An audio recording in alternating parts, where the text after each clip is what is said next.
അന്വേഷണത്തിൽ രാഷ്ട്രീയ പ്രേരിതമായ ഒന്നും ഇല്ല എന്ന് പറയുമ്പോൾ സുജിയൊക്കെ കുറച്ചു കാലമായില്ലേ ഈ നാട്ടിലൊക്കെ ജീവിക്കുന്നു. അതെ. ഈ നിങ്ങളുടെയൊക്കെ ജീവിത കാലഘട്ടത്തിൽ വേണ്ട നമ്മൾക്കൊന്നും പരിചയമുള്ള ആളുകളുടെ കമ്പനിയുടെ മേലെ ഒരു ദക്ഷിണേന്ത്യയിലെ ഏറ്റവും ഉയർന്ന ഉദ്യോഗസ്ഥരെ വെച്ച് അന്വേഷിച്ചിട്ടുണ്ടോ എന്നുള്ള കാര്യമൊക്കെ വിടുക. നിങ്ങൾ എപ്പോഴെങ്കിലും ഒരു പത്രത്തിൽ വായിച്ചിട്ടുണ്ടോ? പത്രത്തിൽ ഒരു 10-100 വാർത്ത ഉണ്ടാവുമല്ലോ ഒരു ദിവസം ഒരു പത്രത്തിൽ. അങ്ങനെ ഒരു 5-8 പത്രമൊക്കെ സുജയ പാർവതി വായിക്കുന്നുണ്ടല്ലോ ഒരു ദിവസം. എപ്പോഴെങ്കിലും കണ്ടിട്ടുണ്ടോ ഒരു കമ്പനിയുടെ 1.72 ക്രോസിൻ്റെ 3 വർഷത്തെ എഗ്രിമെൻറ്റിൽ ഒരു 3 ഉയർന്ന ദക്ഷിണേന്ത്യൻ ഉദ്യോഗസ്ഥന്മാർ അന്വേഷിക്കാൻ തീരുമാനിച്ചിട്ടുണ്ട്?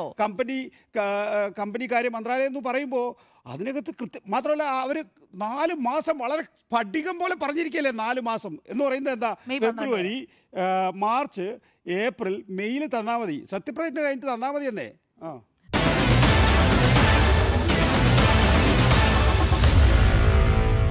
Meet the editors.